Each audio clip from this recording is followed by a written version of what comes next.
अस्सलामुअलैकुम, good morning and welcome to सुबह की सोच। आप सबको कहेंगे खुश आमदीद और मैं हूँ गजल अशरफ। मैं हूं हसैन लियाकत। उम्मीद करते हैं कि आपकी सुबह अच्छी गुजर रही होगी और जिनकी सुबह अच्छी नहीं गुजरती उनसे गुजारिश है कि वो सुबह की सोच को ट्यून ऑन कर लीजिए, क्योंकि हम यहाँ पे मौजूद हैं आपकी सुबह को अच्छा गुजारने के लिए। ख़वातीन और हज़रात, इस प्रोग्राम का आगाज़ हमेशा से ऐसी स्टोरीज से होता है जिनको सुन के आप अमेज़ हो जाते हैं, चाहे वो अच्छी स्टोरीज़ हों, चाहे वो इस तरह की स्टोरीज़ हों जो कि आपको हैरान कर सकती हों, या फिर कुछ दिल दहला देने वाली स्टोरीज़ भी होती हैं। और आज हमारे पास इस्लामाबाद से एक ऐसी स्टोरी है जो आप सुन के यकीनी तौर पर खुश ज़रूर होंगे।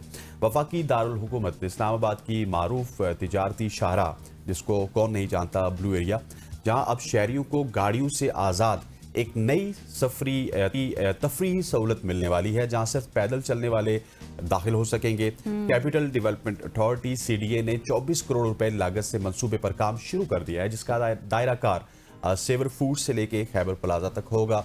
मंसूबे के तहत जिना एवेन्यू की तरफ वाक़ मुकम्मल तौर पर जो एरिया है उसको कार फ्री जोन में तब्दील किया जाएगा, जहां शहरी पैदल चल सकेंगे, खाना खा सकेंगे और ख़रीदारी कर सकेंगे। इसके अलावा भी बहुत सारी एक्टिविटीज़ वहाँ पे CDA प्लान कर रहा है। CDA हुक्काम के मुताबिक तकरीबन 800 मीटर तवील इलाका, तकरीबन इसको किलोमीटर आप कह सकते हैं, जो कि वॉक एंड शॉप का इलाका होगा, उसके मॉडल पर तैयार किया जाएगा। और आने वाले लोग जो आएंगे उनकी पार्किंग सहूलत के लिए करीबी वाक़े एक मल्टी स्टोरी पार्किंग प्लाजा बनाया जाएगा। उसमें पार्किंग ग्रुप फराम की जाएगी, जिसमें 950 गाड़ियों की गुंजाइश है। इसके अलावा 150 इजाफी पार्किंग स्पेसेस भी होंगी जो खैबर प्लाजा के सामने मौजूद होंगी। मंसूबे के तहत अब बुजुर्गों और बच्चों के लिए इलेक्ट्रिक कार्ड्स फराम किए जाएंगे, जबकि डिजिटल स्क्रीन्स दाखिली और खारजी मकामात पर नस्ब होंगी ताकि मालूमात और तफरीही मवाद पेश किया जा सके। CDA हुक्काम के मुताबिक ये पायलट मंसूबा, जिसका कामयाबी के बाद अगर इसकी कामयाबी के बाद 2-3 मंसूबे हो रहे हैं, जिसमें जिना सुपर मार्केट है और दीगर तिजारती इलाके हैं, वो भी वहाँ पे भी इसी तरह का निज़ाम मुतारिफ करवाया जाएगा। और CDA ने इसके साथ साथ कैपिटल स्ट्रीट के क़याम का भी ऐलान किया है, जो शकरपड़िया में आर्ट एंड क्राफ्ट विलेज के करीब कायम की जाएगी, जहां रेस्टोरेंट्स, वर्कशॉप्स, एक्सपो हॉल और तफरीही सरगर्मियों की सहूलत मौजूद होगी। ताहम इस मंसूबे पर अभी तक काम शुरू नहीं हुआ। अभी सिर्फ आपको ब्लू एरिया से सेवर से लेके खैबर प्लाजा तक की ये पार्किंग स्लॉट तैयार होती हुई नजर आएगी। पार्किंग स्लॉट के साथ साथ ये दुकानें, शॉपिंग के एरियाज और प्ले एरियाज भी आपको वहां पे तैयार होते हुए नजर आएंगे। उसके बाद ये आगे बढ़ेगा और आहिस्ता आहिस्ता पूरे इस्लामाबाद में फैलेगा। बिल्कुल, आप सही कह रहे हैं। कल भी हमारे साथ CDA के एक मेंबर मौजूद थे, जिनसे हम बात भी कर रहे थे और वो बता भी रहे थे कि अभी बहुत सारे मजीद ऐसे प्रोजेक्ट्स हैं जिन पर काम भी जारी है। लेकिन ये एक अच्छा इनिशिएटिव है जो लिया जा रहा है। इससे मतलब आपकी बिल्कुल ये हॉर्न वगैरह से जान छूट जाएगी, जो गाड़ियों की रश और शोर होता था। हाँ, सुकून से आपकी एक वॉक स्पेस होगी, करेंगे, खाएंगे, पिएंगे और पीसफुल एनवायरनमेंट होगा आपके। जैसे ये सदर का एरिया बना दिया गया है, वहां पर भी इसी तरह की सहूलियात है। वहाँ पर भी लोग इजी चल सकते हैं, कोई गाड़ी शाड़ी का शोर नहीं होता, पार्किंग एरिया भी अलग है। तो इस तरह की अब मजीद प्रोजेक्ट्स भी आगे आने वाले दिनों में हम इसी तरह से यहाँ पर बैठ के आपके सामने शेयर करेंगे। आगे बढ़ते हैं और अब आपको लिए चलते हैं अमेरिका, जहाँ पर अमेरिका की हुकूमत ने एक नए फैसले के तहत मोटापे और डायबिटीज़ में मुब्तला गैर मुल्कियों को अमेरिका का वीज़ा जारी ना करने का ऐलान किया है। कल भी हमने मोटापे से रिलेटेड कितनी बातें की थी, आज भी हम मोटापे से रिलेटेड बातें करें। कितने ज़्यादा मसाइल हैं मोटापे के, थोड़ा सा आप कंट्रोल कर लें तो सारे मसाइल हल हो जाएंगे। हुआ कुछ यूं कि अमरीकी महकमा खारजा की जानिब से दुनिया भर के अमरीकी सिफारत खानों को जारी किए गए एक मुरासले में कहा गया है कि इन बीमारियों के शिकार अफराद के लिए वीज़े की दरख्वास्तें मुस्तरद की जाएंगी। हुकूमत का कहना है कि ये इकदाम सेहत के हवाले से खतरात को कम करने और अमेरिका की कौमी मफाद का तहफ़्फ़ुज़ करने के लिए उठाया गया है। और इस नए फैसले से ख़ास तौर पर वो अफराद मुतासिर होंगे जो मोटापे या डायबिटीज़ की वजह से अमेरिका के तिबी मयारात पर पूरा नहीं उतरते। इस फैसले की मुखालफत करने वालों ने यह कहा है कि ये इकदाम इमिग्रेशन के हवाले से मज़ीद इम्तियाजी सलूक की जानिब बढ़ रहा है और इससे इंसानियत के बुनियादी उसूलों की खिलाफ वर्जी भी हो सकती है। ये नया कानून कब से नाफिज होगा और उसके मजीद असरात क्या होंगे, इस बारे में अमरीकी हुकाम ने ताहाल अभी तक कोई वजाहत नहीं दी है। बिल्कुल ऐसी है। इस खबर से पहले भी जिस तरह गजल ने आपको बताया कि कल भी हमने इस तरह की 2 खबरें शेयर की थी, एक आजम खान के हवाले से थी, एक और मोटापे के हवाले से खबर थी। लेकिन जो लोग मोटे हैं वो अभी अगर हमें सुन रहे हैं जिनका ताल्लुक पाकिस्तान से है, जो उर्दू समझते हैं, उनसे गुजारिश है कि अपने मोटापे से आप जान छुड़ाइए, क्योंकि अब कदगने लगना शुरू हो चुकी हैं और यहाँ पे देखा देखी काम होता है। आज अगर अमेरिका ने इस तरह का एक रूल पास कर दिया, उसको देखा देखी ऑस्ट्रेलिया भी ये रूल पास करेगा, उसके साथ साथ इंग्लैंड भी करेगा। सो जहाँ जहाँ पे आपकी फेवरेट डेस्टिनेशंस हैं वहाँ पे मोटापे का शिकार लोग, ज़ियादतीज़ का शिकार लोग नहीं जा सकते। सो आपने अपने लाइफस्टाइल को बेहतर बनाना है और अपने लाइफस्टाइल को बेहतर बना के अपना वेट कम करना है। हाँ। आपका वेट कम होगा तो डेफिनेटली ये आपके लिए और आपके सफर के लिए आगे आसानियां और पैदा ऐसा भी करेगा। नहीं है, हम यहाँ पर सेगमेंट्स भी करते हैं लोगों की अवेयरनेस के लिए, उनको बताते हैं कि किस तरह से आप डाइट प्लान अपना कर सकते हैं, किस तरह से कौन से खाने आप अवॉइड कर सकते हैं, कौन से खा सकते हैं, वॉक कितना कर सकते हैं, स्टार्ट कैसे ले सकते हैं। तो हम यहाँ पर आपको सोल्यूशन भी बताते हैं। बिल्कुल ऐसे ही हम सोल्यूशन भी बताते हैं और वो सोल्यूशन देखने के लिए आपको यकीनी तौर पे 10 बजे के बाद वाला हिस्सा देखना पड़ेगा, जहाँ पे हमारे पास डर्मेटोलॉजिस्ट और इसी तरह से न्यूट्रिशनिस्ट और बहुत सारे लोग मौजूद होते हैं। बिल्कुल। खवातीनो ज़ात आगे बढ़ते हुए जिस तरह मैंने आपको आगाज में कहा था कि हमारे पास कुछ इंटरेस्टिंग स्टोरीज तो होती हैं, लेकिन कुछ ऐसी स्टोरीज होती हैं जो कि आप सुन के हैरान हो जाएंगे। इन दिनों अगर दुनिया के मुख्तलिफ हिस्सों की बात की जाए तो वहाँ से अलमनाक हादसात की खबरें सामने आ रही हैं। कई पहाड़ सिरक रहे हैं, कई पुल बैठ रहे हैं और कई जहाज गिर रहे हैं। कुदरती आफात और हादसात का सिलसिला जारी है। गिलगित बल्तिस्तान में चल्लास की हुदूद की बात की जाए तो वहाँ पे गंदलों के मकाम पर खौफनाक लैंडस्लाइडिंग के बायस मुतादिद अफराद के दब जाने की इत्तलात सामने आ रही हैं।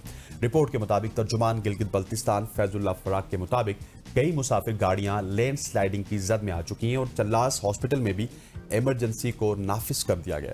लैंडस्लाइडिंग के नतीजे में कुछ मुसाफिरों के दब जाने की इत्तलात भी हैं। दूसरी जानिब अगर वज़ीर आला गिलगित बल्तिस्तान की बात की जाए तो उन्होंने हादसे का नोटिस लेते हुए सेक्रेटरी दाखिला को रेस्क्यू अमल तेज करने की हिदायत कर दी। ये तो गिलगित की बात थी। क्योंकि हमने दुनिया को रिलेट कर रहा तो मैं आपको चाइना की खबर दे दूं। चीन के जनूब मगरबी सूबे सियोचॉन में एक नया तामीर शुदा पुल मंगल के रोज मुनदिम हो गया था और ये पुल एक कौमी शाहराह पर वाक़ था जो चीन के मरकजी इलाकों को तिब्बत से मिलाती थी। मकामी हुक्काम के मुताबिक हादसे में किसी जानी नुकसान की इत्तला नहीं आई, थैंक्स गॉड, लेकिन शहर की पुलिस ने बताया कि पुल जिसकी लंबाई तकरीबन 758 मीटर थी, बहुत लंबा पुल था, तकरीबन किलोमीटर ये बन जाता है अगर 200 मीटर और हो जाती, वो तमाम ट्रैफिक के लिए बंद कर दिया गया है क्योंकि करीबी डैलवानों और सड़कों पर दरारें पड़ गई और पहाड़ के एक हिस्से की जमीन में हरकत भी देखी जा रही है। हुक्काम का कहना है कि मंगल की दोपहर पुल के करीब मौजूद अप्रोच ब्रिज और सड़क का हिस्सा बैठ गया था, जिसके नतीजे में लैंडस्लाइडिंग जमीनी सिरकाव की वजह से हुई। और दूसरी जानिब अगर बात करें तो जहाज भी गिर रहे हैं। तुर्किया की बात की जाए तो वहां से भी एक अफसोसनाक खबर हमारे सामने आई। तुर्किया का एक फौजी C-130 कार्गो तैयारा मंगल के रोज आजरबाईजान और जॉर्जिया की सरहद के करीब गिरकर तबाह हुआ और वजारत दिफा तुर्किया के मुताबिक तैयारे में अमले समेत 20 अफराद सवार थे। तुर्किया की वजारत दिफा ने सोशल मीडिया प्लेटफॉर्म एक्स पर बताया कि तैयारा आजरबाईजान से रवाना होकर तुर्किया वापस जा रहा था, जबकि जब वो वापसी पे था तो वो हादसे का शिकार हुआ। तुर्किया, चाइना और फिर गिलगित, ये 3 खबरें आपने बताई हैं और बहुत ही अफसोसनाक हैं। और जिस तरह से गिलगित की सबसे पहले अगर बात कर लें तो वहाँ पर अभी लैंडस्लाइडिंग की वजह से बहुत सारे ऐसे लोग हैं जिनकी जानों का ज़या हुआ है और बहुत से ऐसे लोग जो अभी मलबे तले दबे हुए हैं। मैं देख रही थी न्यूज़ में, इसमें बताया जा रहा था कि अभी रेस्क्यू का ऑपरेशन भी जारी है, किया जा रहा है, बहुत सारे लोग निकाल भी लिए गए हैं और साथ ही साथ जो लोकल एडमिनिस्ट्रेशन है उसको ये भी हिदायत जारी की गई हैं, उनकी जानिब से की गई हैं लोगों को कि वो इन इलाकों से थोड़ा सा दूर रहें, यहाँ पर चहलकदमी के लिए भी इस वक्त ना आए, क्योंकि बहुत से जो मसाइल हैं वो अभी ज़ाहिर है जिस टाइम ऑपरेशन हो रहा होता है तो उस टाइम बिल्कुल क्लियर चाहिए होता है इलाका।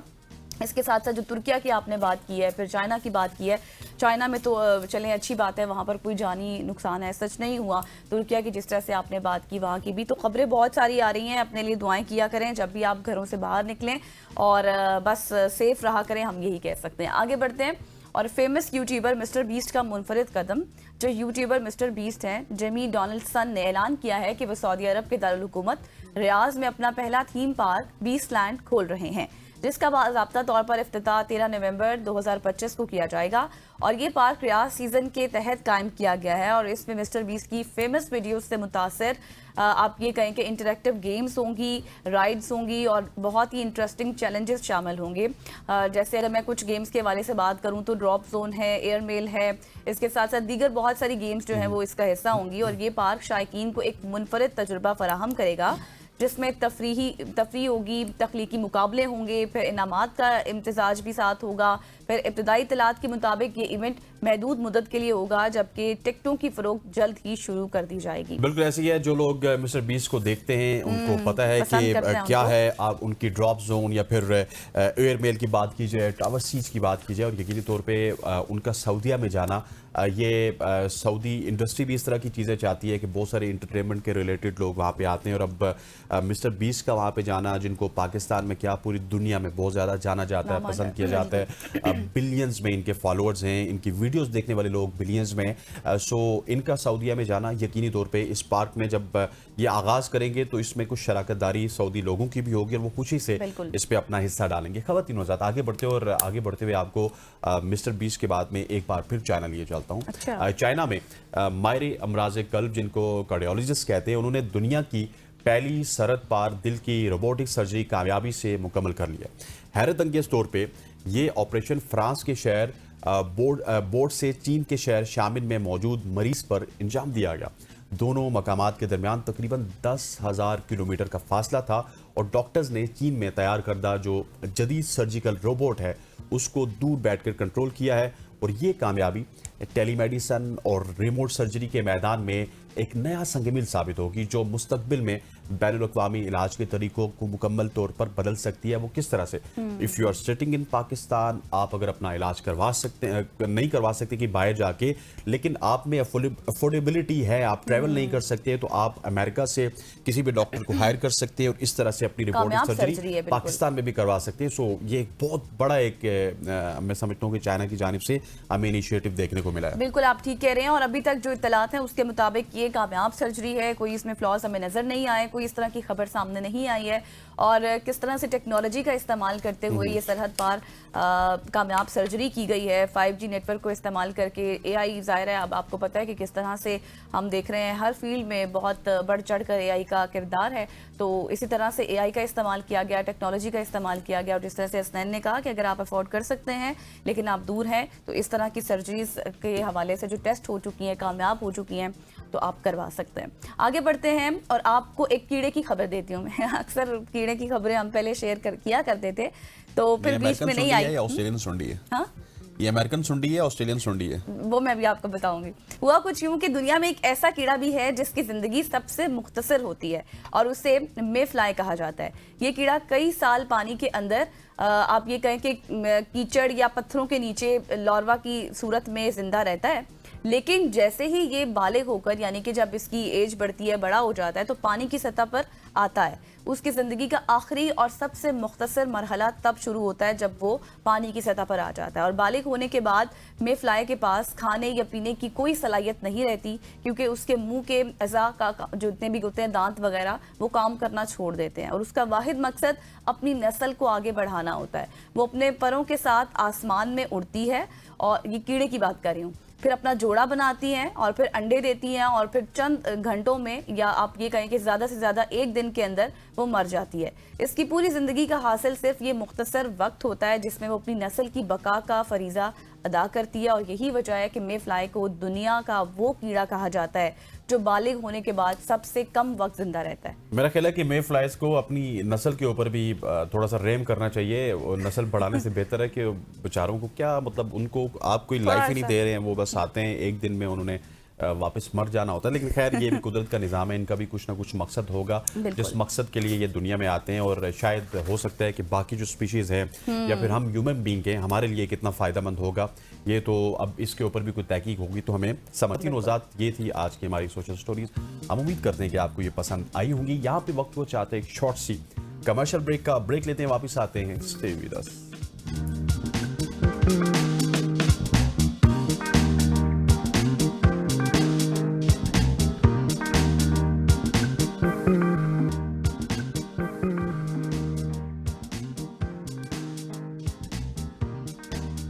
Welcome back after the break. और अब हम उस साने की बात करेंगे जो कि कल रोनमा हुआ। इस्लामाबाद के G11 सेक्टर में कचहरी के नज़दीक खुदकुश धमाके के नतीजे में 12 अफराद शहीद हुए और मुतअद्दिद जख्मी हुए हैं। और इस्लामाबाद में कल दोपहर तकरीबन 12:30 बजे G11 सेक्टर की कचहरी के नज़दीक जोरदार धमाका हुआ जिसकी आवाज दूर तक सुनाई दी गई और पुलिस का ये कहना है कि मोटरसाइकिल पर सवार खुदकुश हमलावर पुलिस की गाड़ी के करीब पहुंचा और उसने खुद को फिर धमाके से उड़ा दिया और धमाके से करीब जितनी भी गाड़ियां थी उनको आग भी लग गई, जबकि खुदकुश हमला आवर के जो एजा थे, सर था, वो हमें नजर आया कि उनकी जो कैप थी वो भी कचहरी के अंदर पड़ी हुई नजर आई। और फिर पुलिस के मुताबिक धमाके में 3 गाड़ियों को नुकसान पहुंचा, जिनमें एक गाड़ी पुलिस की थी और 2 प्राइवेट गाड़ियां थी। और इस पर बात करने के लिए आज हमारे साथ स्टूडियो मौजूद है। इस पे बात करने के लिए हमारे साथ एनी शाहिद भी हैं, आप हमारे शो में देखते भी रहते हैं। सिद्रा सुदुज़ई मौजूद हैं। Sidra, thank you so much for joining us. Sidra, हमें वो मनाजिर बताइएगा जब कचहरी में ये वाकया हुआ, अब वहाँ पे मौजूद थी, सब कुछ आपने देखा था, किस हद तक खौफ व हिरास की कैफियत थी? पहले तो ये कहा गया कि एक सिलेंडर धमाका है, लेकिन उसके बाद से हमें इत्तलात पुलिस की जानिब से, सिक्योरिटी इदारों की जानिब से आई कि नहीं, ये खुदकुश हमला है। सो वहाँ पे किस तरह की फिजा थी? देखिए, सिलेंडर धमाका होता है ना, तो उसकी जो वेलोसिटी होती है वो उतनी शदीद नहीं होती कि जितनी इस धमाके की वेलोसिटी थी। हम लोग अपनी कोर्ट्स में थे और आपका सारा रूटीन का काम चल रहा है, जजेस हेयरिंग कर रहे हैं, आप एविडेंस करा रहे हैं या आप जो है वो अपने दलाइल दे रहे हैं, और एकदम से वो एक ब्लास्ट होता है, चीज़ें, खिड़कियां हिलना शुरू होती हैं। उस सारी सिचुएशन में आपको इंस्टेंटली पता चल जाता है कि ये वेलोसिटी किसी भी सिलेंडर धमाके की नहीं हो सकती। बाय द टाइम जो लोग बाहर खड़े हुए थे हाता अदालत के अंदर, वो ये रिपोर्ट कर रहे हैं, मेरे अपने जूनियर्स वहाँ पे थे, कि मैडम हम लोगों के ऊपर आके गोश्त की बोटियां गिरी। अच्छा। शुक्र है आप और आपके जूनियर्स महफूज रहे। अल्हम्दुलिल्लाह, और हमारे साथ मौजूद हैं आज। अल्हम्दुलिल्लाह। तो सिर्फ ना सिर्फ उस बंदे के जो खुदकुश धमाका जिसने किया है, बल्कि सबसे ज़्यादा जो लोग इफेक्ट हुए हैं वो बाइकिया राइडर्स थे, वो लोग थे, बच्चे 2 जो जिंदा थे उस टाइम पे और शदीद ज़ख्मी हालत में मौजूद थे, लोग उनको उठा के लेके जा रहे थे। और इन लोगों के एक होता है ना कि जिस्म का कोई टुकड़ा या जिस्म का कोई सॉलिड लिम्स वो आके गिरते हैं, लेकिन इस सिचुएशन में वो अंदर से बोटियों की फॉर्म में लोगों के यूनिफॉर्म्स पे आके गिरे हैं, लोगों के सामने आके गिरे हुए हैं। और एक इस तरह का मंजर था कि एंड वी वर एक्सपेक्टिंग कि शायद एक और धमाका होगा यहाँ पे। सो बेसिकली टारगेट उसका कचहरी के अंदर आना था, लेकिन जब पुलिस वैन वहाँ पे आके खड़ी हुई है तो बिकॉज इनकी अपनी तो ज़ाहिर सोच समझ नहीं होती है, हिप्नोटाइज्ड होती है, अपनी तो सोच से नहीं चल रहे होते। जब उसने देखा है यूनिफॉर्म पुलिस मोबाइल को आके देखा है, आके खड़े होते हुए CCTV फुटेज भी वो चल रही है, तो वहाँ पे उसने पैनिक करके अपने आप को वहीं पे उड़ाया। अच्छा सिद्रा, जिस तरह से अभी आप भी बता रही हैं और ये इतला और वीडियोस तो यकीन करें वो देखी भी नहीं जा रही थी, और बिल्कुल आप ठीक कह रही हैं, बाइक के राइडर्स मैंने खुद देखे। वहाँ पर जब वो हमलावर आया और बाकायदा जो CCTV फुटेज या फिर AI की मदद से अभी तक जो तहकीकात हुई हैं उससे ये पता चल रहा है कि पीछे से कहाँ से ये हमलावर होता हुआ आया, उसका टारगेट क्या था, अंदर आना था, लेकिन जब सिक्योरिटी काफ़ी सख्त थी लेकिन अंदर नहीं जा सका। उस वक्त फिर सिक्योरिटी किस तरह से थी, आप लोगों ने क्या क्या देखा, आप लोगों को किस तरह से रेस्क्यू किया गया? उस टाइम पे तो जो एक हैप्पैज़र्ड सिचुएशन होती है, भाग दौड़ होती है, उस सिचुएशन में तो आपके पास 2 फैक्टर्स थे। एक, सबसे पहले कि जो ज़ख्मी हैं उनको रेस्क्यू किया जाए, और दूसरा फैक्टर ये था कि कोई और इस किस्म की सिचुएशन हो तो उसको प्रिवेंट किया जाए। सिक्योरिटी ऑब्वियसली एक हाई अलर्ट पे थी। G11 एक ऐसा सेक्टर है कि जहाँ पे आपका DC ऑफिस भी है, जहाँ पे आपकी कचहरी भी है, जहाँ पे आपके पुलिस के ऑफिसर्स भी मौजूद हैं। सो अल्हम्दुलिल्लाह हमें ये सिचुएशन फेस नहीं करनी पड़ी कि हमारे पास पुलिस नहीं आई या सिक्योरिटी नहीं आई। वो आए, बर वक्त आए, और उन्होंने अपने फ़राइज़ को अंजाम भी दिया, ना सिर्फ इस तरीके से कि ज़ख्मियों को उठा के अस्पताल ले जाया जाए, बल्कि मज़ीद इस किस्म के अनफॉर्चुनेट सिचुएशन की प्रिवेंशन की और आपने जाए। पिछले सवाल के जवाब में सिद्रा ये कहा था कि वो अंदर आके धमाका करना चाहते थे, लेकिन अब मुझे ये बताइएगा कि क्योंकि आपका कचहरी में भी आना जाना होता है, वहाँ पे पुलिस की जो सिक्योरिटी के इंतजाम थे वो किस तरह के थे? और एक शख्स को, लेट्स सपोज आप वकील हैं, मैं साहिल हूँ, या कोई भी XYZ वहाँ पे जाता है, तो उसको कितने ज्यादा सिक्योरिटी हसास से कचहरी में जाना पड़ता है? अगर नहीं जाना पड़ते वाले दिनों में आप क्या सजेस्ट करती है कि किस तरह की सिक्योरिटी होनी चाहिए? मैं काला कोट पहन के आई हूँ, आप यूनिफॉर्म पहन के आए हैं, आप हम जब बड़ी अदालतों की बात करते हैं ना, तो वहाँ पे स्पेसिफिकली आपका लाइसेंस देख के आपको अंदर जाने दिया जाता है। लेकिन जब हम डिस्ट्रिक्ट कोर्ट्स की बात करते हैं तो अनफॉर्चुनेटली हमारे पास ये मैकेनिज्म नहीं है, सिर्फ सिक्योरिटी गेट्स वहाँ पे मौजूद हैं कि आपने सिर्फ सिक्योरिटी गेट के थ्रू अंदर जाना है। मैं ये समझती हूँ कि अगर आप डिस्ट्रिक्ट कोर्ट्स में भी बैठे हुए हैं तो सिक्योरिटी मैकेनिज्म आपका इतना स्ट्रांग होना चाहिए कि आपको आपका पहले लाइसेंस देखा जाए, आपके बार मेंबरशिप कहाँ की है, आप इधर आए हैं क्यों आए हैं, और उसके बाद अंदर दाखिल होने दिया जाए। 2014 में F8 कचहरी में धमाका हुआ जी, था, बिल्कुल। वहाँ पे फायरिंग हुई थी। मैं वहाँ पे मौजूद नहीं थी, लेकिन जो मेरे फेलो फ्रेटर्निटी है उन्होंने बताया कि हम लोग सारे टेबल्स के नीचे छुपे हुए थे, दरवाजों के पीछे छुपे हुए थे, वो खुलेआम घूम रहे थे कचहरियों में, एक हाथ से ग्रेनेड फेंकते थे, दूसरे हाथ से फायरिंग करते थे। सो इस सिचुएशन में जब ऑलरेडी हमने 2014 से लेके अब तक 12 साल हो गए, 11 साल हो गए, तो हमने देख लिया इस चीज़ को कि एक सिचुएशन हमारे पास ऑलरेडी आ चुकी है। लेकिन उसके बावजूद अगर आप सिर्फ एक सिक्योरिटी गेट लगा देंगे तो मुझे नहीं लगता कि ये किसी भी सिचुएशन में या किसी भी इदारे के बाहर सिर्फ सिक्योरिटी गेट का होना एक कोई बहुत बड़ी सिक्योरिटी मेजर नहीं है। अच्छा, आपने 2014 की बात की, शायद हसनैन आपको भी याद हो 2009 की बात है जब श्रीलंका की टीम पर भी हमला हुआ था। Exactly. अभी भी लाहौर कल, में। हाँ, अभी भी हम देख रहे थे कि कल श्रीलंका की टीम रावलपिंडी में मैच खेल रही थी। फिर हमने देखा कि इसके अलावा भी नेशनल असेंबली में सियासी तरमीम का इजलास हो रहा था, इंटरनेशनल इवेंट हो रहा था, स्पीकर्स की कॉन्फ्रेंस थी, 100 से जायद ममालिक के मेहमान पाकिस्तान में मौजूद थे। आपने ये समझती कि ज़ाहिर है हाई सिक्योरिटी अलर्ट था हर जगह पर, उसके बावजूद इस तरह का हमला होना पाकिस्तान की जो क्रेडिबिलिटी है, इमेज है, उसको भी नुकसान है? देखिए, पाकिस्तान की क्रेडिबिलिटी को नुकसान पहुंचाया जा रहा है और इंटेंशनली पहुंचाया जा रहा है। मैं ये नहीं कहती कि हमारे सिक्योरिटी फोर्सेस के अंदर कोई लैप्स है, लेकिन आउट ऑफ यू नो कि बहुत सारी जगहों पे आप किस को चेक कर सकते हैं। और एक ऐसा इंसान जो सबसे ज़्यादा आप ये देखें ना कि सर्दियों का फ़ायदा उठाया जाता है, लोग जैकेट्स पहन लेते हैं, गर्मियों में तो आप बहुत ज़्यादा विजिबल हो जाते हैं ना, अगर आपने अपने जिस्म के साथ बॉम्ब बांधा हुआ है या कोई भी एक्स्ट्रा चीज़ है वो तो खुल के सामने आ जाती है। लेकिन आप चादर ओढ़ लें, आपने जैकेट्स पहनी हुई हैं, तो आपको वो एक कवर मिल जाता है। और उस सिचुएशन में जगह जगह सिक्योरिटी गेट्स का होना सिर्फ और सिर्फ काफ़ी नहीं है। ठीक हो गया। सही। सिद्रा, आपका बहुत बहुत शुक्रिया, थैंक यू सो मच हो जाने का। सिद्रा सदुज़ई साहिबा हमारे साथ मौजूद थी, कचहरी के वाक़े के हवाले से बता रही थी, और अल्लाह ताला ने इनको भी महफूज रखा। हमारी बेशतर जो लॉयर कम्युनिटी थी, फ्रेटर्निटी थी, उसको भी अल्लाह ताला ने महफूज रखा, और हम उम्मीद करते हैं कि ये जो हमारे सिक्योरिटी के इंतजामात हैं इनमें मजीद बेहतरी आएगी। इसी पे बात करने के लिए अब मजीद हमारे साथ ब्रिगेडियर मसूद अहमद साहब मौजूद हैं। ब्रिगेडियर साहब, thank you so much for joining us. सबसे पहले तो मुझे ये बताइएगा कि आज इस्लामाबाद कचहरी के बाहर जो कल धमाका हुआ, उसमें बहुत सारे लोग शहीद हो चुके हैं, 12 अफराद ने शहादत नोश फरमाई, फिर 30 जख्मी हुए। वज़ीर दाखिला ने वाज़ेह किया है कि अफगानिस्तान में तरबियत पाने वाले शरपसंद अनासिर इस वाक़े में मुलव्वस थे। अगर अफगानिस्तान की जानिब से मुसलसल इश्ताल अंगेज़ी की बात की जाए तो वो हो रही है, और पाकिस्तान के पास इसका अस्करी रद्द-ए-अमल भी मौजूद है। कौन कौन से हमारे पास ऐसे ऑप्शंस मौजूद हैं जो पाकिस्तान अप्लाई कर सकता है? नहीं, बहुत ऑप्शन जो है क्लियर ऑप्शन अवेलेबल। पाकिस्तान ने बड़े वाजे किया था पहले ही, जब ये बातचीत हो रही थी उस दौरान भी कहा था कि सीज फायर जो है कंडीशनल है, और इसमें भी ये वाजे किया था कि कोई अफगानिस्तान के सरजमीन से पाकिस्तान पे हमला ओरिजिनेट करता है या पाकिस्तान के अंदर कोई हमला होता है जिसके ताने बाने अफगानिस्तान से एस्टेब्लिश होते हैं, तो पाकिस्तान उसका भरपूर जवाब देगा।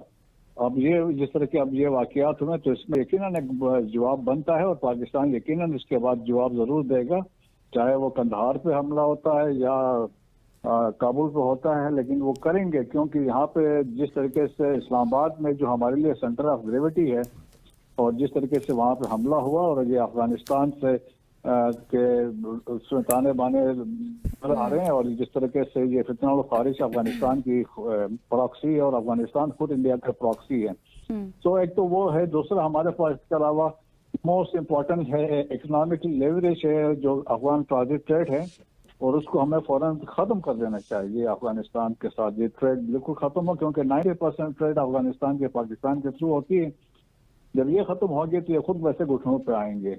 फिर इसके अलावा डिप्लोमेसी है, डिप्लोमेटिक लेवरेज है, और हम पहले सपोर्ट करते रहे अफगानिस्तान को। अब पाकिस्तान इनका केस बताएगा कि ये दहशतगर्दी को स्पॉन्सर कर रहे हैं, they are hosting terrorist organisation inside Afghanistan.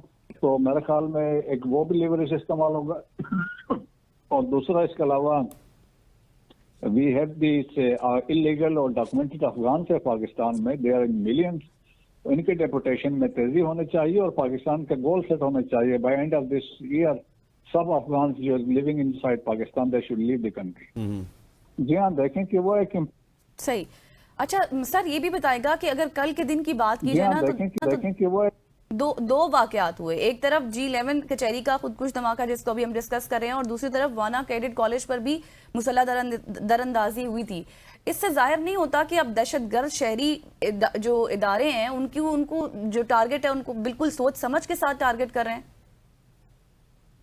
जी हाँ, देखें कि वो एक इम्पैक्ट क्रिएट करना चाहते हैं और उसके पीछे आप देखें कि इसमें सोच इंडिया की भी शामिल है और नेक्सस जो है अफगानिस्तान और इंडिया का नेक्सस है और ये दोनों मिलकर कर रहे हैं। और खासतौर पर कैडेट कॉलेज वाना में जो वाकया हुआ है जिसको अभी कामयाबी से उनको ये दहशतगर्द मारे गए हैं, तो उसमें देखें कि वो एक इम्पैक्ट क्रिएट करना चाहते थे और वो दोहराना चाहते थे जो 2014 में APS पिशावर का वाकया हुआ था, यहाँ पे बच्चों की शहादतें हुई थी। इस तरह का यहाँ करना चाहते थे, लेकिन सिक्योरिटी फोर्सेस ने बर्बाद रिएक्ट किया, उन 5 दहशतगर्दों को मार दिया।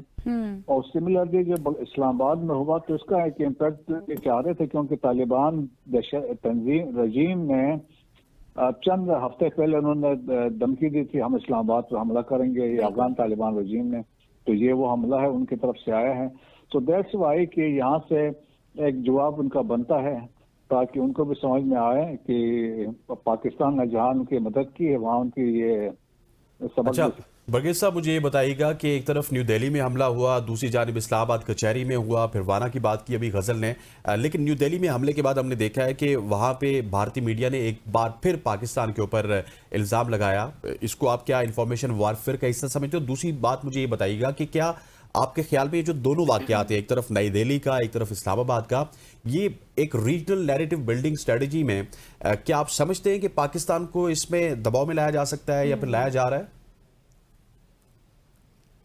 देखिए, पाकिस्तान दबाव में अव्वल तो आएगा नहीं और ये बिल्कुल नैरेटिव बिल्डिंग है कि सिचुएशन जिस तरह बिल्ड की इंडिया उसको सिस्टमेटिक लेके आया था। पीछे आपने देखा होगा कि वहाँ पे उन्होंने रेट्रिक स्टार्ट की है, उनके जो मिनिस्टर्स थे, खासतौर पर राजनाथ सिंह ने बयानात दिए AJK के बारे में।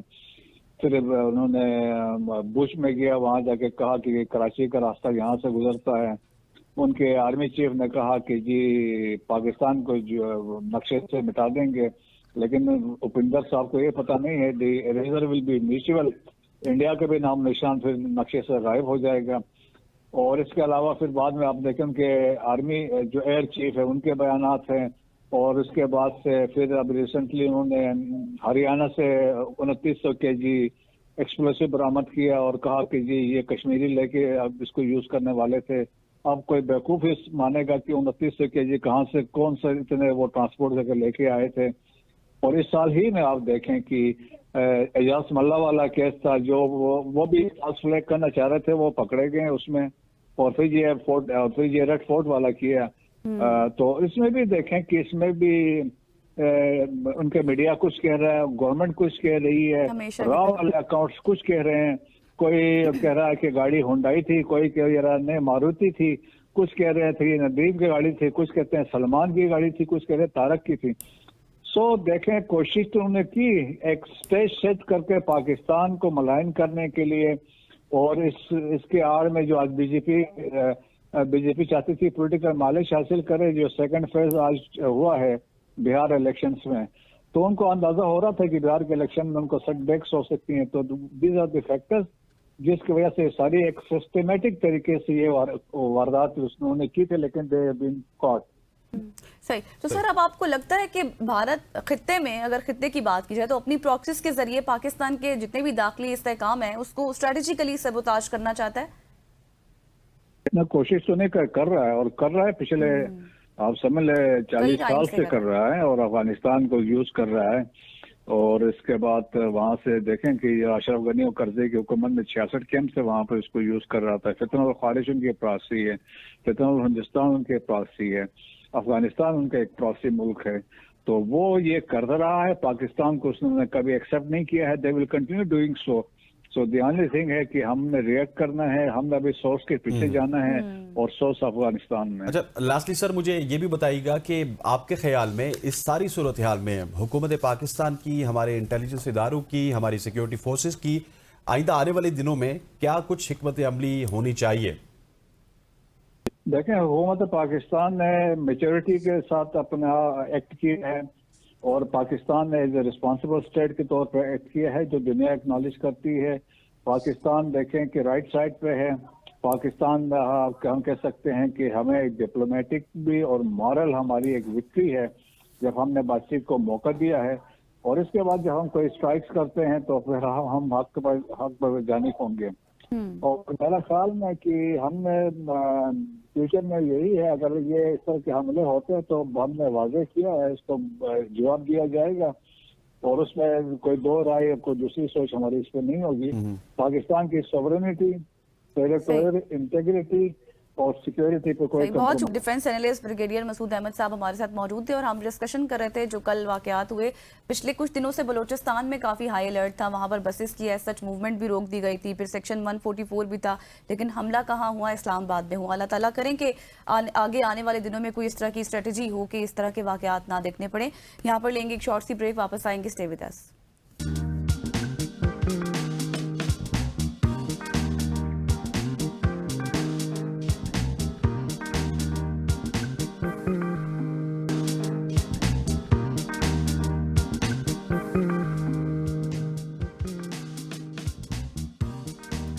वेलकम बैक खवातीन और ज़ात। अब हम बात करेंगे पाकिस्तान क्रिकेट के हवाले से। पाकिस्तान क्रिकेट टीम और श्रीलंका के माबेन पहला ओडीआई कल रावलपिंडी में खेला गया और आगाज़ में पाकिस्तान टीम बहुत ज़्यादा मुश्किलात का शिकार थी और पाकिस्तान का जो टॉप ऑर्डर है वो टुक टुक करने में माहिर है, हम ये कह सकते हैं, क्योंकि एक तरफ फ़खर जमान, फिर साइम अयूब, फिर बाबर आजम। तकरीबन 26 ओवर्स के बाद पाकिस्तान सेंचुरी बनाने में कामयाब हुआ और आखिरी जो 24 ओवर्स थे उसमें पाकिस्तान ने 200 रन बनाया। लेकिन श्रीलंका की बात की जाए तो उन्होंने बड़ा तबाहकुन आगाज़ किया, पाकिस्तान के किसी भी बॉलर को खातिर में ना लाया। जिस तरह पाकिस्तान का आगाज़ पैथेटिक था बैटिंग में, इसी तरह का पाकिस्तान का बॉलिंग में आगाज़ बहुत ही पैथेटिक था। हारिस रऊफ आए, उन्होंने पै दर पै 2 विकेट्स लिए, फिर तीसरा विकेट लिया, वहाँ से पाकिस्तान का कमबैक हुआ। लेकिन पाकिस्तान के बॉलर्स हैं कि थोक के हिसाब से रन्स देते हैं और थोक के हिसाब से रन्स देने में शायद इनको खुशी महसूस होती है। इसके बावजूद भी पाकिस्तान ये मैच जीत गया। ब्रिलियंस थी आखिरी ओवर्स में पाकिस्तान की बॉलिंग लाइनअप की और पाकिस्तान के फील्डर्स की। एक स्टनर कैच किया बाबर आजम ने, फिर दूसरा कैच किया उन्होंने, एक बड़ा इंपॉर्टेंट कैच था वो भी। सो कलेक्टिवली पाकिस्तान ने ये मैच खेला, जीत गए। लेकिन बहुत कुछ चीज़ें हैं जो कि पाकिस्तान इस मैच से पाकिस्तान को सीखनी चाहिए। बिल्कुल आप सही कह रहे हैं और उन्हीं चीज़ों पर अभी हम बात करेंगे और बात करने के लिए मैं ज्वाइन कर चुके हैं मोहम्मद यूसुफ अंजुम साहब। आप सीनियर जर्नलिस्ट हैं sir, thank you so much for your time. जिस तरह से हसनैन ने बात की कि सबसे पहले हम अगर टीम को देखें तो टीम मुश्किलात में थी, तब सलमान अली आगा ने क्रीज पर आकर जिस तरह से टीम को सहारा दिया और फिर स्कोर 300 तक पहुंचाया। आप उनकी इनिंग्स को कैसे देखते हैं? आप समझते हैं कि सलमान अली आगा इस वक्त पाकिस्तान के लिए टेस्ट और वनडे दोनों फॉर्मेट्स में एक मुकम्मल और मुस्तहकम बैटर के तौर पर खुद को मनवा चुके हैं? देखिए, सलमान अली आगा बजा तौर पर मैन ऑफ द मैच के हकदार थे। उन्होंने जिस तरह बहादुरी से इनिंग्स खेली और साबित किया कि वनडे क्रिकेट खेली कैसे जाती है। हमारे यहाँ बदकिस्मती से जितने भी प्लेयर्स हैं, हमारे खासतौर पर जो पावर प्ले खिलाड़ी बैटिंग करते हैं, ओपनर्स, उनकी तरफ से अगर देखा जाए तो वो चाहते हैं कि हर बॉल पे आप वो छिक्का भी लगाएं, चौका भी लगाएं और वो हर गेंद को बाउंड्री लाइन के बाहर पहुंचाएं। और इसी वजह से पाकिस्तान की टीम हमेशा मुश्किलात का शिकार रही। और कल के मैच में भी हमने देखा कि इब्तदाई जो बल्लेबाज हमारे साइम अयूब, उसके बाद फखर जमान भी जिस तरह उन्होंने गैर जिम्मेदारी का मुजाहरा किया कि अपने हसरंगा को छिक्का लगाने के बाद आपने अगली ही बॉल पर आपने उसको दोबारा आप विकेट से बाहर आकर हिट लगाने की कोशिश की, अपने विकेट गंवा दी, जिससे पाकिस्तान की टीम की जो पोजीशन भी थोड़ी खराब हुई। देखने में ये आता है कि हमारे खिलाड़ी विकेट पर रुकने की बजाय बॉल को मेरिट के मुताबिक खेलने की बजाय सिर्फ अपनी जो एक पावर प्ले उनके जहन में आ चुका है कि पावर प्ले के तौर पर आपको पावर हिटिंग करनी है, उसमें आपको अच्छे रन करने हैं। जबकि ये वनडे जो क्रिकेट होती है माइंडसेट का गेम होता है, जिसमें आपको लंबी लंबी पार्टनरशिप बनाने की जरूरत होती है। सलमान अली आगा की जो इनिंग्स थी, बड़े अरसे के बाद एक अच्छी किसी बैटर की तरफ से पाकिस्तान की एक बेहतरीन इनिंग्स देखने को मिली और बजा तौर पर उन्होंने एक जबरदस्त इनिंग खेलकर पाकिस्तान की टीम की कामयाबी में अहम किरदार अदा भी किया। इसलिए हम बार बार कहते हैं कि सलमान अली आगा T20 फॉर्मेट का हिस्सा नहीं बन सकते, क्योंकि सलमान अली आगा के जो स्टाइल है खेलने का वो ये कि जाकर विकेट पर जाकर पहले गेंद को रोकते हैं, थोड़ा अपना सेटल डाउन होते हैं, उसके बाद अपने जो इनिंग्स है उसको बिल्डअप करते हैं। तो सलमान अली आगा मेरे ख्याल में जो वनडे फॉर्मेट इसके लिए तो जबरदस्त उनके बेहतरीन बैटर उनको कहा जा सकता है, जबकि जो T20 फॉर्मेट। बिल्कुल ऐसे यूसुफ साहब मुझे ये भी बताइएगा कि हमारी ओपनिंग शराकतदारी को या टॉप 3 को बाबर को चले निकाल दें, उनको क्या हो गया कि ओपनर्स बिल्कुल टुक टुक करते हैं और इतनी ज़्यादा टुक टुक करते हैं कि हमें समझ नहीं आती। बल्कि मैं चाहता हूं कि इसका जवाब आप ब्रेक के बाद हमें दें। यूसुफ साहब हमारे साथ रहिएगा। यहाँ पे हमें ऊपर से एक ब्रेक का कहा जा रहा है। सो ब्रेक लेते हैं, ब्रेक लेके वापस आएंगे तो हम पूरी डिस्कशन को कंटिन्यू रखेंगे। यूसुफ अंजुम साहब पाकिस्तान के सीनियर स्पोर्ट्स जर्नलिस्ट हमारे साथ मौजूद होंगे। Stay with us.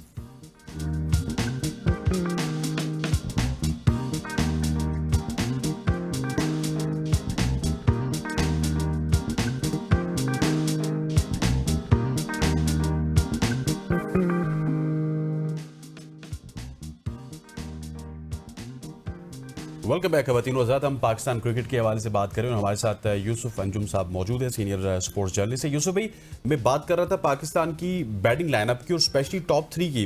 Babar Azam perform नहीं कर रहे, साइम अयूब परफॉर्म नहीं कर रहे और फिर फ़खर जमान परफॉर्म नहीं कर रहे। और अनफॉर्चुनेटली बाबर के हवाले से तो चलो ठीक है, वो एक क्लासी बैट्समैन है, लेकिन फ़खर और साइम का इंटेंट पूरी दुनिया जानती है किस इंटेंट से वो खेलते हैं। लेकिन मैं लास्ट अगर 5 मैचेस की बात करूं तो वो तो टुक टुक वाला ज़माना हमें याद आ जाता है कि इतना ज़्यादा स्लो खेलते हैं कि 10 ओवर में 26 रन और फिर उसके बाद 26 ओवर्स में जाके पाकिस्तान के 100 रन होते हैं। देखिए, सबसे जो पाकिस्तान टीम का अहम मसला वो डॉटबाज खेलना है।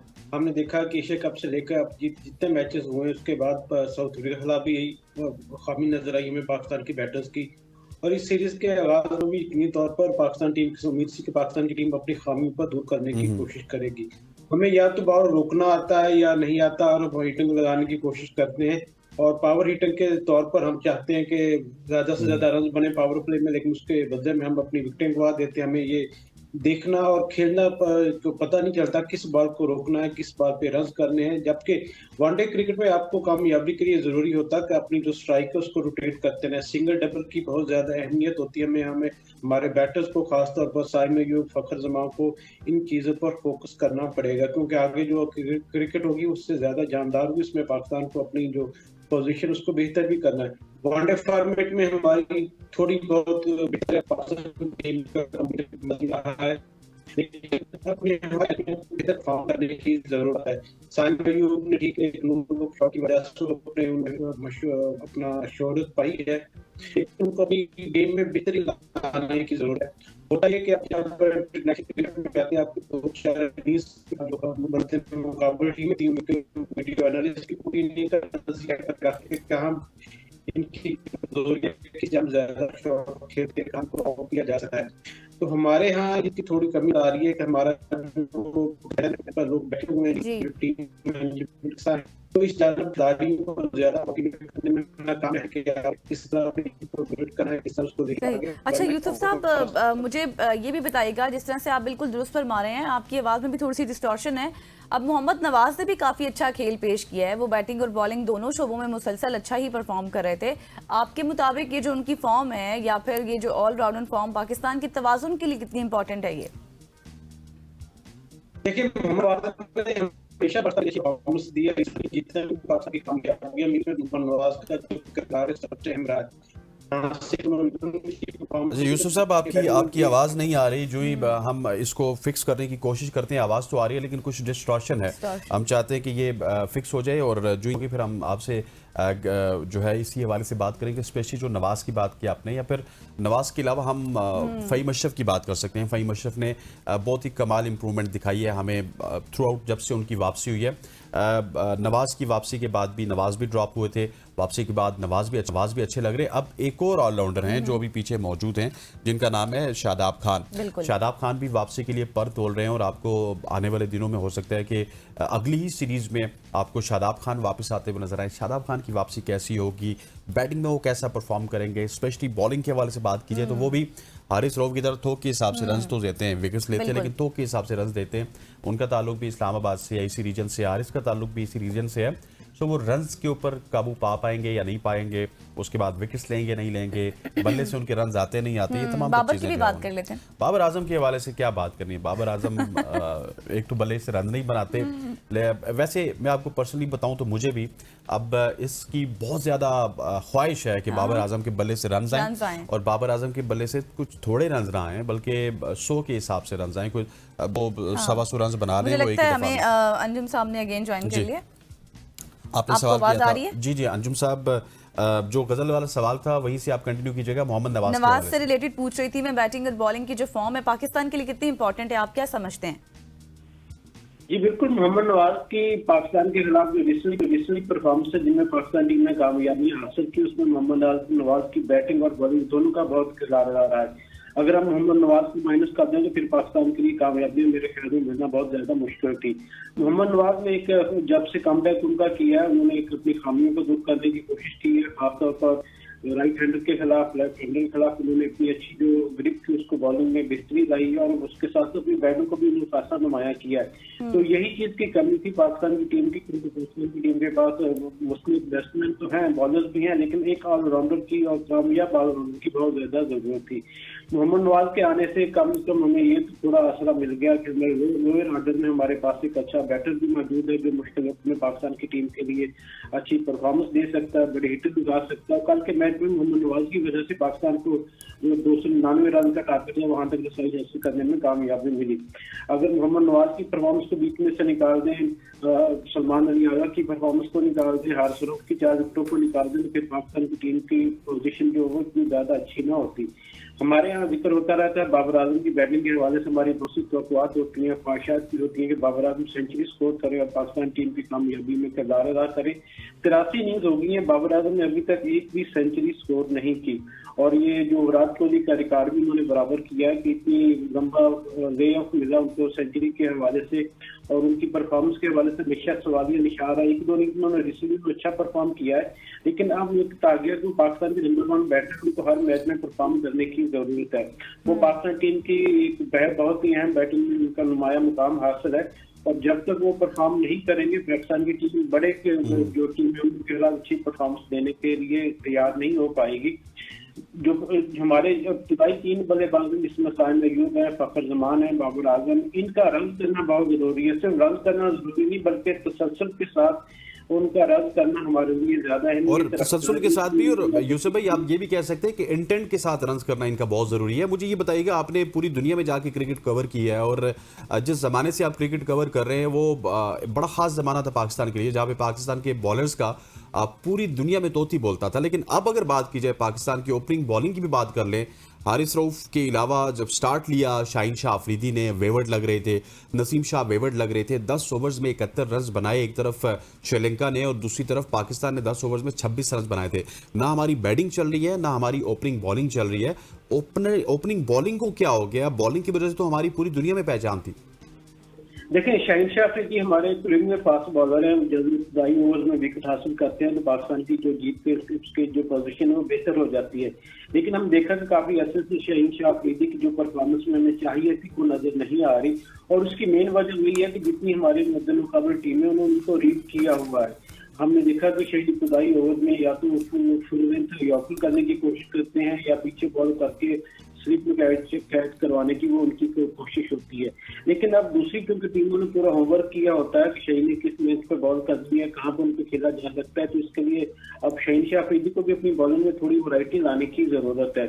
शाहीन शाह अफरीदी के साथ नसीम शाह का हमेशा से फिटनेस इश्यूज रहा है और फिटनेस की वजह से इतने तौर पर एक जब आप मुकम्मल फिट नहीं होंगे तो फिर आप कैसे परफॉर्म कर पाएंगे। हारिस रऊफ को भी हमने देखा कि ठीक है कि उन्होंने 4 विकेट जरूर हासिल की हैं, लेकिन जो उनसे इब्तदाई ओवर में तवक्कुआत होती हैं कि वो रन कभी रोके, रन का सलाब को नहीं रोक पा रहे। अभी हम देखें जिसमें हमारे टीम में जो फास्ट बॉलर उन्होंने 50 से ज्यादा रन दिए इस मैच में। तो मेरे ख्याल में पाकिस्तान के जो फास्ट बॉलर उनको थोड़ा अपनी लाइन लाइन पर ज्यादा फोकस करने की जरूरत है और पाकिस्तान की क्योंकि असल तो की फास्ट बॉलिंग में हमने कल देखा कि हमने इब्राहिम रहमान को भी नहीं खिलाया था और इसकी वजह से भी हमारी जो कॉम्बिनेशन था बॉलिंग वो थोड़ा डिस्टर्ब हुआ था। साइम अयूब से हमने 1 ओवर करवा लिया, सलमान अली आगा से 1 ओवर करवा लिया, लेकिन स्पेशलिस्ट बॉलर जब तक आपकी टीम में नहीं होगा, खासतौर पर स्पिन के शोबे में, तो उस वक्त तक जो पाकिस्तान की बॉलिंग हमेशा मुश्किलात का शिकार रहेगी। एक आसान मैच था जो पाकिस्तान को इब्तदाई ओवर में जब अच्छी बॉलिंग की थी हारिस रऊफ ने, उसके बाद पाकिस्तान को एक कम 50 रन से मैच जीतने की जरूरत थी, लेकिन हमने देखा कि सिर्फ 6 रन से हमें कामयाबी मिली। अच्छा अंजुम साहब, जिस तरह आपने भी खुद भी जिक्र किया है हारिस रऊफ का, चूंकि वक्त की कमी है मैं चाहती हूँ आप इसको भी एड्रेस कर लें।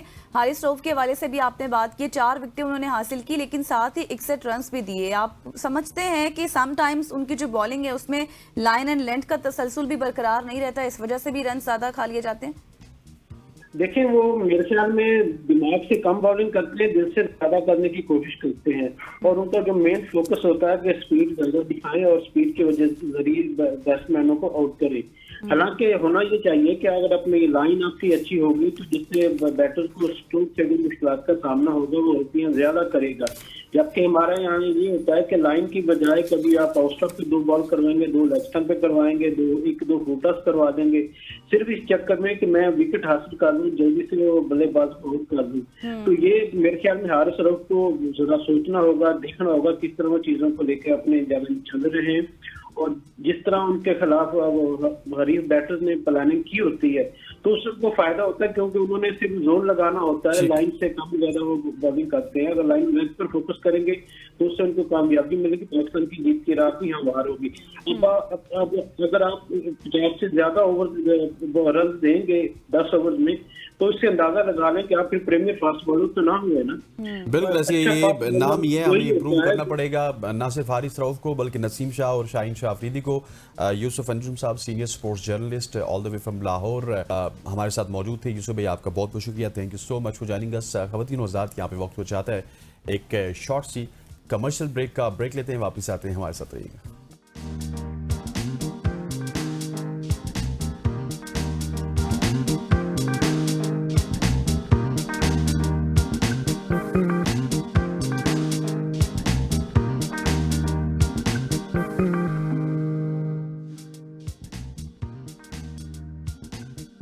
Welcome back after the break. और अब हम बात करेंगे मुल्की सियासत में क्या कुछ हो रहा है, क्योंकि पाकिस्तान में हाल ही में मंजूर होने वाली 27वीं आईनी तरमीम ने सियासी हलकों में एक नई बहस छेड़ दी है।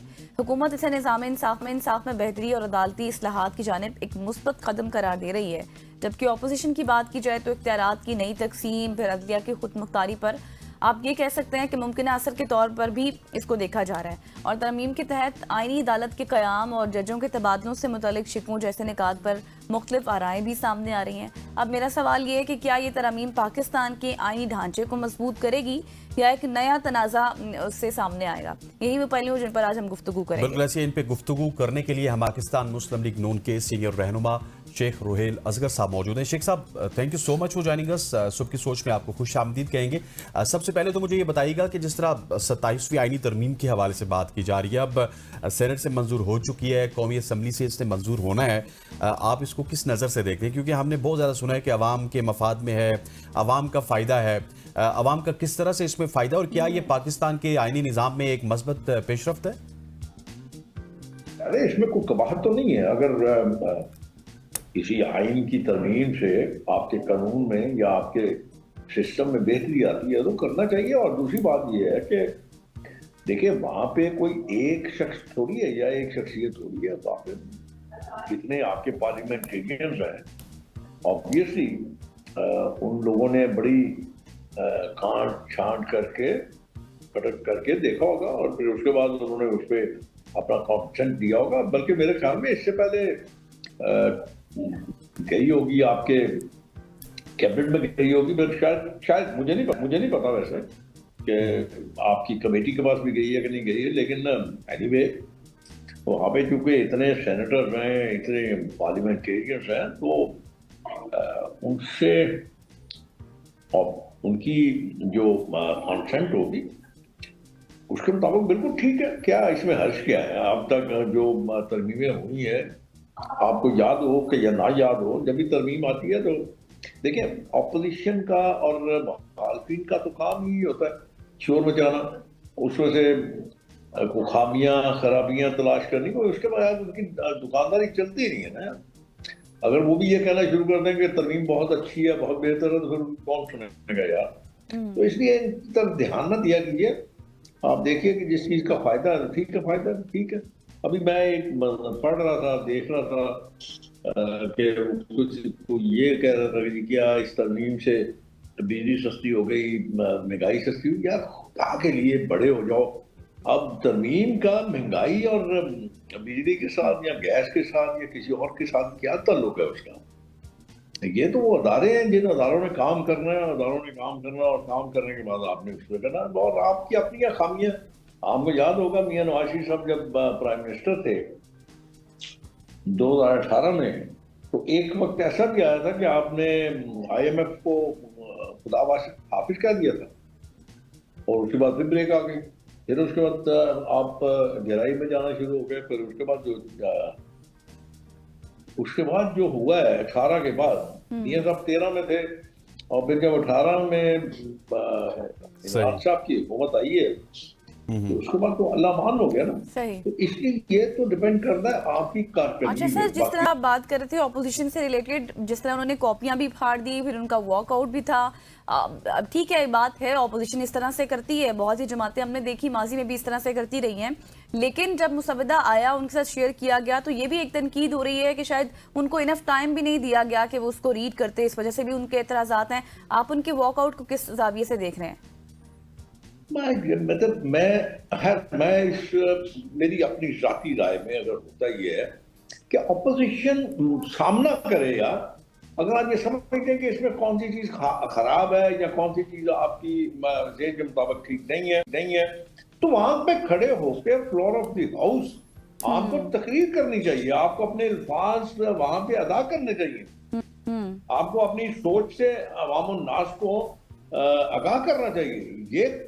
ये तो कोई तरीका नहीं। जब हमारे यहाँ कहीं ऐसा होता था तो मैं उस वक्त अपनी जमात को भी मैं ये कहता था कि हमें सामना करना चाहिए, हमें उन चीजों का जो चीजें गलत हैं, खराब हैं, उनका तस्करा करना चाहिए, रिकॉर्ड में लाना चाहिए। आप चले जाइए, आप बाइकाट करके चले जाइए तो आसानी हो जाती है ना। उसके बाद अगर हुकूमत है या जो लाए तो बड़े आसानी से वो जो तरमीम है या जो भी आपने उसमें तब्दीली करनी है वो आसानी से हो जाती है, क्योंकि अपोजिशन चली गई। उससे क्या फर्क पड़ेगा? मेरा ख्याल है कि आम आदमी भी इसको अच्छी निगाह से नहीं देखता। बिल्कुल, आपको वहां पे अपने ख्याल का इजहार करना चाहिए।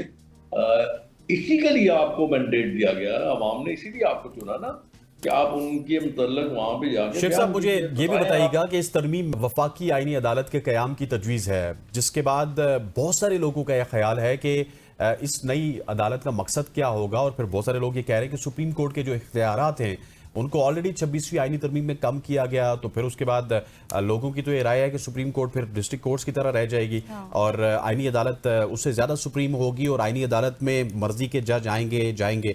इस सब सूरत हाल को आप किस तरह से देखते हैं? नहीं, सुप्रीम कोर्ट के अपना देखे ना, सुप्रीम कोर्ट को तो आप बिल्कुल किसी के साथ भी उसका मुआवजा नहीं कर सकते ना। अगर शरीयत कोर्ट है या और इस किस्म की फेडरल कोर्ट है तो उसको आप उनके सुप्रीम कोर्ट के साथ तो मुकाबला नहीं कर सकते। Supreme court is supreme court. अगर फेडरल कोर्ट आ रही हैं तो उसका मतलब शायद ये होगा कि आप अपना जो बर्डन है उसको आप थोड़ा सा रिड्यूस करेंगे, या हो सकता है फेडरल कोर्ट्स का अपना एक दायरा इख्तियार हो, या तो जब कोई तफसील आपके सामने आएगी तो फिर आप उसको बहस कर सकते हैं, उससे बात कर सकते हैं, और या फिर बड़े जो मेरे ख्याल में राय वो जो लॉ एक्सपर्ट्स हैं जिनका किसी सियासी जमात के साथ ताल्लुक नहीं है, मेरे ख्याल में वो अगर इस पे अपनी एक्सपर्टी देंगे तो वो ज्यादा बेहतर रहेगा। क्योंकि देखें ना, मैं आपको गुजारिश कर दूं, अगर पाकिस्तान मुस्लिम लीग नून के बुकला है तो वो तो ऑब्वियसली कहेंगे कि बहुत अच्छा है, और अगर कोई आपके ऑपोजिशन के हैं, पीटीआई के हैं या किसी और भी जमात के हैं, तो ऑब्वियसली वो कभी भी किसी सूरत भी, चाहे उनको पता हो, बस दिल से ये जानते हो, दिमाग से ये जानते होंगे कि ये अच्छी चीज है, बुरी चीज नहीं है, लेकिन बुरा कहेंगे उसको। आप उसका तो इलाज ना आपके पास है, ना मेरे पास है, ना हुकूमत के पास है, ना किसी और के पास। अच्छा सर, जिस तरह से बिल्कुल आप दें, हर किसी की अपनी अपनी एक राय है, लेकिन तरमीम में ये भी तो कहा गया है ना कि अगर किसी जज का तबादला होता है, वो उससे इनकार करे तो उसके खिलाफ फिर रेफरेंस भी फाइल किया जाएगा। और फिर हमने देखा कि जस्टिस मंसूर अली शाह ने भी खत लिखा, उन्होंने भी एतराज किया कि ऐसे इस तरह से नहीं होना चाहिए, मुशावरत होनी चाहिए। आपको नहीं लगता कि ये शेख जजों की आज़ादी पर भी असरअंदाज होगी? आप जरा गौर कीजिए कि अगर आप एक एडमिनिस्ट्रेटिव ऑर्डर्स के तहत किसी से ये कहें, किसी भी स्टेट के किसी मुलाजिम को, इसमें कोई दो राय नहीं है। जज साहबान एक ऑनरेबल जज साहबान हैं, उनका अपना एक स्ट्रक्चर है, उनका अपना एक स्टेटस है, लेकिन अगर एडमिनिस्ट्रेटिवली आप अगर ये कहते हैं कि आप मिसाल के तौर पे आप किसी जज साहब को कहते हैं कि आप आज के बाद ईस्ट वाली अदालत में आप काम करेंगे या ये आपकी जुरिडिक्शन होगी या आप इस पे चले जाएंगे, तो अगर वो इनकार करते हैं तो इसका मतलब वो स्टेट के साथ टकराव करना चाहते हैं।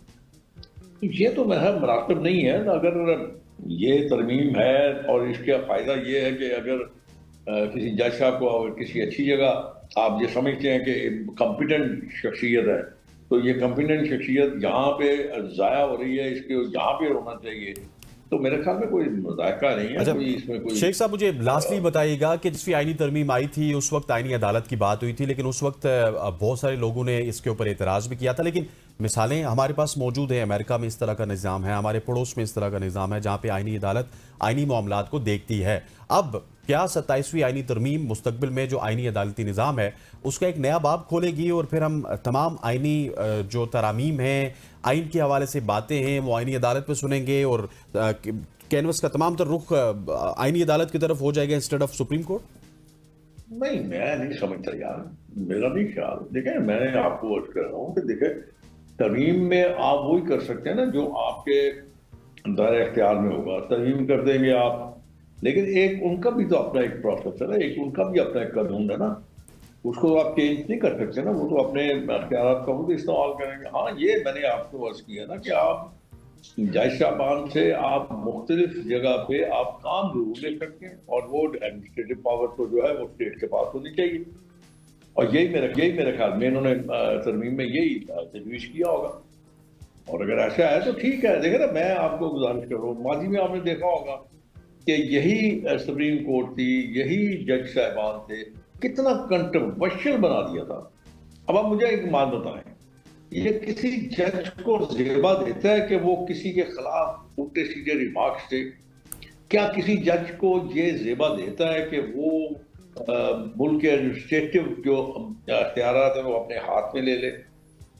ये तो एक मजाक वाली बात हो गई थी ना। और उसको ठीक करने के लिए, उसको बेहतरी की तरफ लाने के लिए आपको कुछ ना कुछ तो करना पड़ेगा।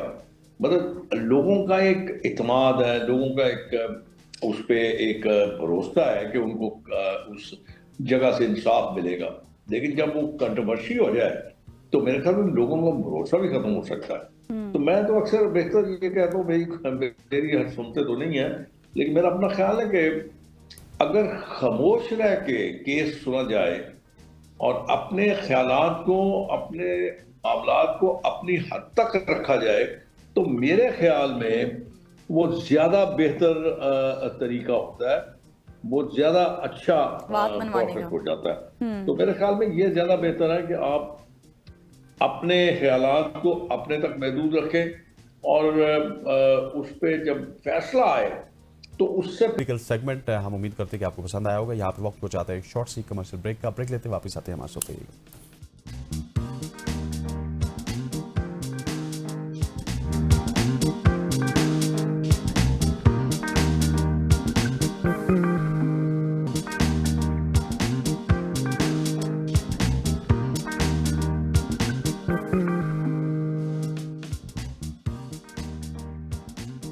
Welcome back after the break जी। जी ख़वातीन हज़रात, हमारे पास वक्त कम है, मुकाबला बहुत सख्त है और अब हम आपसे इजाज़त भी चाहेंगे, मुझे गज़ल को इजाज़त भी दीजिए, लेकिन साथ साथ सर्दियों में हम ड्राई फ्रूट का इस्तेमाल ज़रूर करते हैं। आज हमारे साथ अली मिरानी मौजूद होंगे जो कि सादकाबाद की गलियों के ड्राई फ्रूट के हवाले से हमें बताएंगे, और सादकाबाद का ड्राई फ्रूट बड़ा ही पॉपुलर है, वो देखिएगा। और उसके बाद हम अभी से ही आपसे इजाज़त चाहते हैं। पिस्ता, काजू और अखरोट ये सौगातें हैं सर्दियों की, जिनकी सादकाबाद में मांग बढ़ गई है। शहरी सर्द मौसम को एंजॉय करने के लिए ड्राई फ्रूट खरीदने में मसरूफ हैं। दुकानदार कहते हैं खुश्क मेवाजात सेहत के लिए बहुत मुफीद है।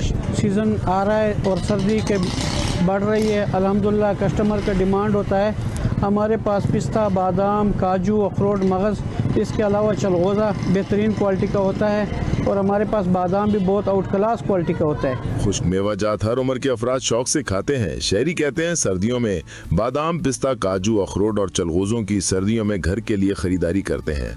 बच्चे भी बहुत पसंद करते हैं। ड्राई फ्रूट का सीज़न है, बच्चों के लिए, बड़ी एज वालों के लिए बहुत अच्छी चीज़ है। मैं आया हूँ दोस्तों के साथ, बादाम लिए हैं बच्चों के लिए, काजू, पिस्ता वगैरह लिए हैं। हम जब सर्दी का सीज़न स्टार्ट होता है, हम मार्केट का विज़िट करते हैं, ये ड्राई फ्रूट के लेते हैं, पिस्ता और बादाम बच्चों के लिए लेते हैं, शौक से खाते हैं। मार्केट में बादाम 2800 रुपए फी किलो, काजू 3,600 रुपए फी किलो, पिस्ता 3,400 रुपए फी किलो, जबकि अखरोट 2,400 रुपए फी किलो में फरोख्त हो रहा है। खुश्क मेवाजात अगरचे महंगे हैं, मगर शहरी कहते हैं सर्दियों का मजा खुश्क मेवाजात के बगैर अधूरा है। कैमरा टीम के साथ अली मेरानी, ABN न्यूज, सादिकाबाद।